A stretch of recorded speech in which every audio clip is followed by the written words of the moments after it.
বিসমিল্লাহির রহমানুর রহিম। প্রিয় শিক্ষার্থীরা, 10 মিনিট হাই স্কুলের পক্ষ থেকে শুভেচ্ছা ও অভিনন্দন জানিয়ে আরও একটি টিউটোরিয়াল ক্লাস নিয়ে হাজির হয়েছি। আমি মোহাম্মদ রবিউল ইসলাম। আজ তোমাদের সামনে থাকবে নবম দশম শ্রেণীর সাধারণ গণিতের 11.1 থেকে বীজগণিতীয় রাশি ও অনুপাত সমানুপাতের সেই অধ্যায় থেকে 9 নং অঙ্কটির সমাধান নিয়ে আলোচনা করব ইনশাল্লাহ। আশা করি তোমরা প্রত্যেকেই প্রথম থেকে শেষ পর্যন্ত ভিডিওটি দেখার চেষ্টা করবে ইনশাল্লাহ। তো প্রথমে শুরু করা যাক 9-এর ক নং অঙ্কটি। আমরা এই 9-এর ক নম্বর এবং খ নম্বর অঙ্কটি করার জন্য যে অংশটুকু দেওয়া আছে সেই অংশটুকু আমরা ধরে নিব। ধরি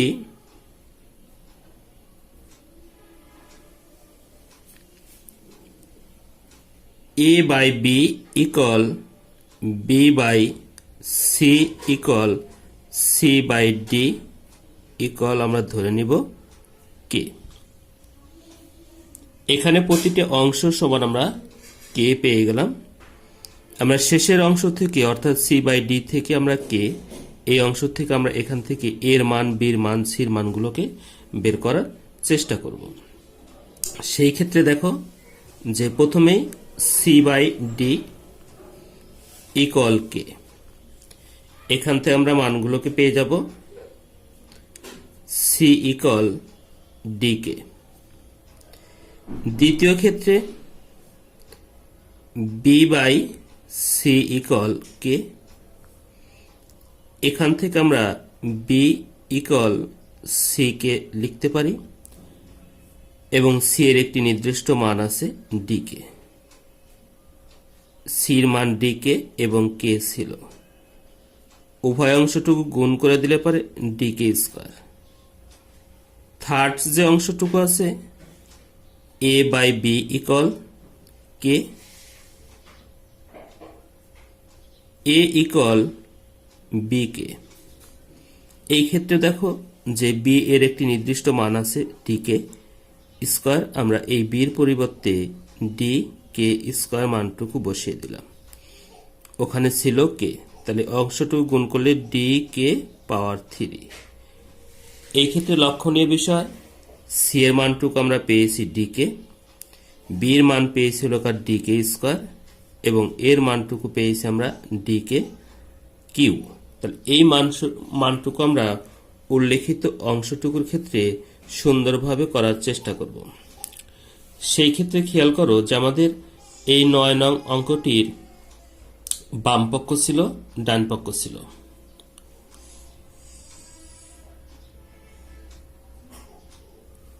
আমরা লেফট হ্যান্ড সাইড যদি একটু দেখার চেষ্টা করি, তাহলে এই লেফট হ্যান্ড সাইড অংশটুকু ছিল A cube plus B cube divided by B cube plus C cube. আমরা এই অংশের ক্ষেত্রে এর মান ছিল ডি কে কিউ, আমরা এর মানটুকু বসিয়ে দিলাম ডি কে কিউ। এর উপর পাওয়ার ছিল মানের উপর পাওয়ার 3, বির মান ছিল ডি কে স্কয়ার মানের উপর পাওয়ার 3। হরের ক্ষেত্রে বি কিউ, তার মানে ডি কে স্কয়ার মানের উপর পাওয়ার 3 প্লাস সির মান ছিল শুধুমাত্র ডি কে। অংশটুকু আমরা সুন্দরভাবে লিখতে পারি। সেই ক্ষেত্রে এই পাওয়ার ডি এর উপর পাওয়ার 3, কে এর উপর পাওয়ার 3 আর এই 3 পাশাপাশি গুণ হলে পরে আমরা লিখতে পারি কে পাওয়ার 9, ডি এর উপর পাওয়ার 3 ডি কিউ, কে এর উপর স্কয়ার, স্কয়ার আর 3 পাশাপাশি গুণ হলে পরে 6 কে পাওয়ার 6। হরের ক্ষেত্রে ডি পাওয়ার 3 কে পাওয়ার 6 প্লাস ডি পাওয়ার 3 কে পাওয়ার 3। এই অংশটুকু থেকে দেখো যে এখানে আমাদের সর্বনিম্ন ডি পাওয়ার 3 মিল আছে, এখানেও ডি পাওয়ার 3 আছে নিষ্কার অংশটুকুর ক্ষেত্রেও। তাহলে যদি আমরা এখান থেকে ডি পাওয়ার 3টা কমন নেই এবং সর্বনিম্ন কে পাওয়ার 6টা কমন নিয়ে নেই, তাহলে এখানে থাকবে কে পাওয়ার 3 প্লাস 1। হরের ক্ষেত্রে সর্বনিম্ন ডি পাওয়ার 3 এবং কে পাওয়ার 3 কমন আছে, তার মানে এখানেও থাকবে কে পাওয়ার 3 প্লাস 1। আমরা এখন যদি সেগুলোকে বন্ধনীর মাধ্যমে আবদ্ধ করে এই অংশটুকু আর এই অংশটুকু মিল আছে কেটে দিলাম, ডি কিউ এবং থাকবে এখানে লবের ক্ষেত্রে থাকে কে পাওয়ার 6, হরের ক্ষেত্রে থাকে কে পাওয়ার 3। এই অংশ আর এই অংশ যদি আমরা কেটে দেই তাহলে আমরা লিখতে পারি কে পাওয়ার 3। অর্থাৎ আমাদের লেফট হ্যান্ড সাইড থেকে রেজাল্টটুকু পেয়ে গেলাম কে পাওয়ার 3। রাইট হ্যান্ড সাইডের অংশটুকু থেকে দেখি এখন কি আমরা পেতে পারি। Right hand side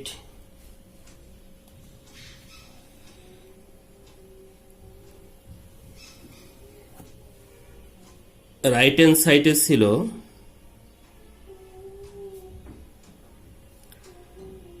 B Q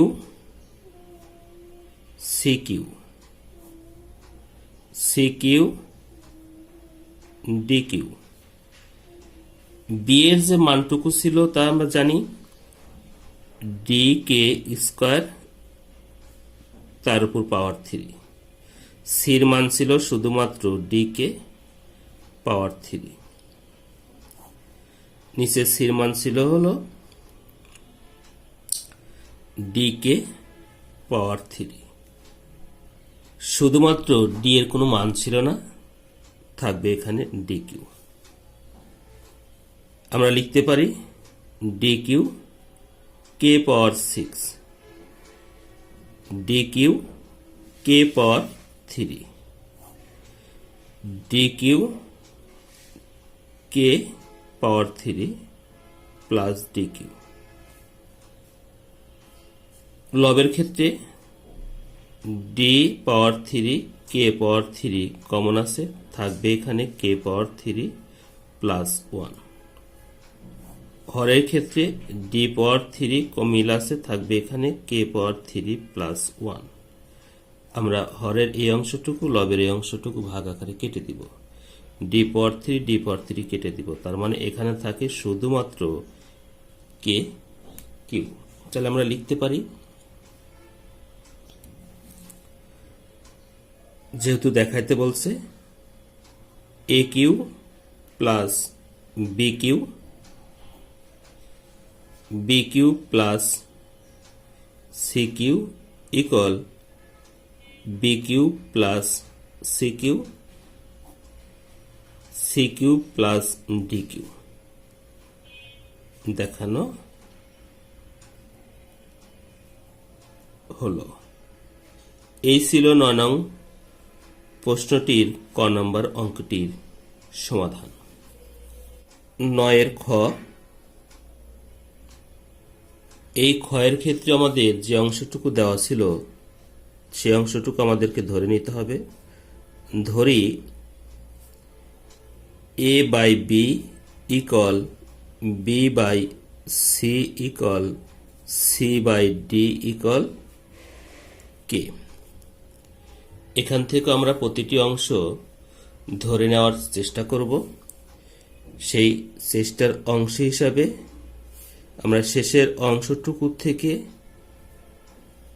সির মান, তারপরে বির মান, তারপরে ডির মান, তারপরে এর মানগুলোকে বের করার চেষ্টা করব। সেই ক্ষেত্রে সি বাই ডি ইকুয়াল আমরা লিখতে পারি কে,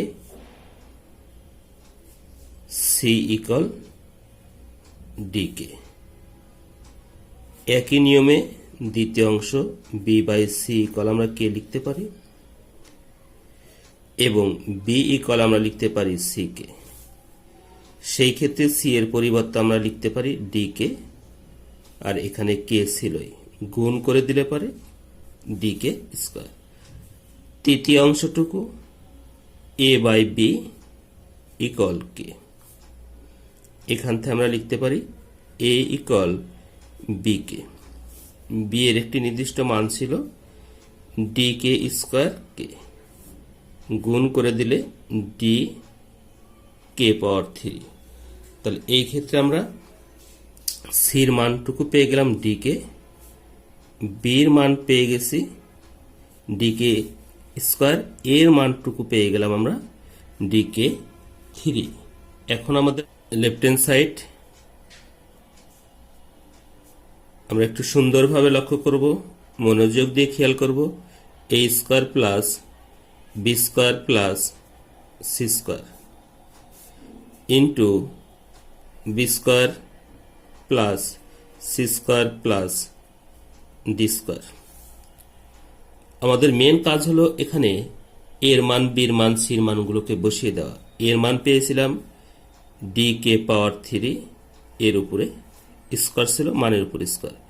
বির মান পেয়ে গেছিলাম ডি কে স্কোয়ার স্কোয়ার, সির মান পেয়ে গেছিলাম শুধুমাত্র ডি কে স্কোয়ার। এইটুকু আমরা সেকেন্ড ব্র্যাকেটের মধ্যে আবদ্ধ করে দিব। দ্বিতীয় ক্ষেত্রেও বির মান পেয়েছিলাম ডি কে স্কোয়ার, সির মান পেয়েছিলাম শুধুমাত্র ডি কে। ডি এর কোনো নির্দিষ্ট মান ছিল না, তাহলে ডি স্কোয়ারই থেকে গেল। এখানে আমরা সেকেন্ড ব্র্যাকেট দ্বারা ক্লোজ করে দিলাম। এই ক্ষেত্রে ডি স্কোয়ার কে পাওয়ার 6,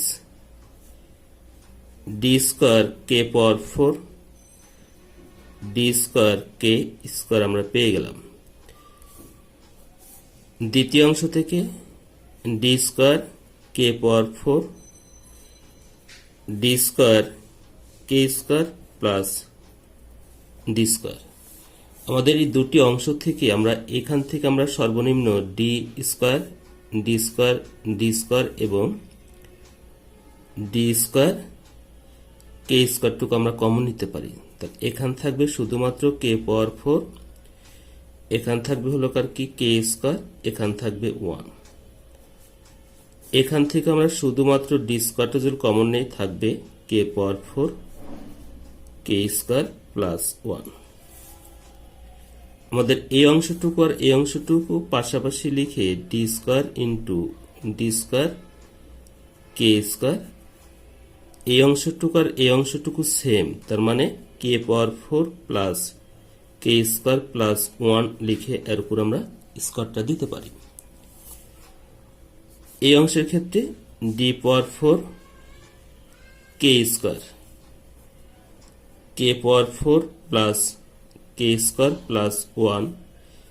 এই অংশটুকু আসছে আমাদের লেফট হ্যান্ড সাইড। ঠিক একইভাবে এখন দেখ রাইট হ্যান্ড সাইডের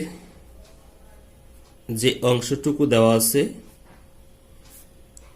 এ B plus BC plus CD whole square, এই ক্ষেত্রে আমাদের এর মান দেওয়া আছে ডি কে পাওয়ার 3 ইন্টু বির মান দেওয়া আছে ডি কে স্কোয়ার, বির মান দেওয়া আছে ডি কে স্কোয়ার, সির মান আছে শুধুমাত্র ডি কে, সির মান দেওয়া আছে ডি কে আর ডি শুধুমাত্র ডি। গুণ করে দিলে ডি আর ডি গুণ করলে ডি স্কোয়ার, এই অংশ আর এই অংশ গুণ করে দিলে পারে কে পাওয়ার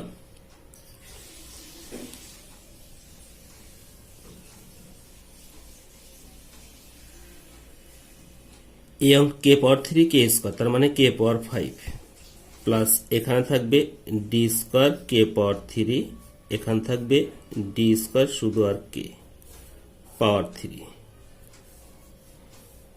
তাহলে এখান থেকে সর্বনিম্ন আমরা ডি স্কোয়ার এবং কে এটাকে আমরা কমন নিলে এখান থাকবে কে power 4 plus K square plus 1।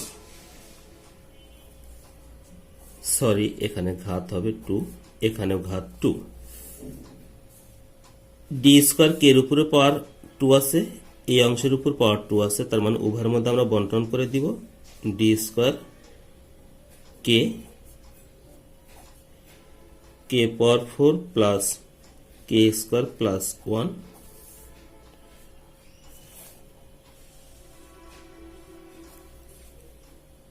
এই অংশের উপর পাওয়ার স্কোয়ার আছে, এই অংশের উপর পাওয়ার আছে 2, তাহলে এই 2 এই অংশের উপর আমরা বন্টন করে দিয়েছি, এই অংশের উপর আমরা বন্টন করে দিলাম। তাহলে কে পাওয়ার 4 কে স্কোয়ার, কে power 4 plus K square plus 1 whole square, যা আমাদের লেফট হ্যান্ড সাইডের সমান। তাহলে আমরা লিখতে পারি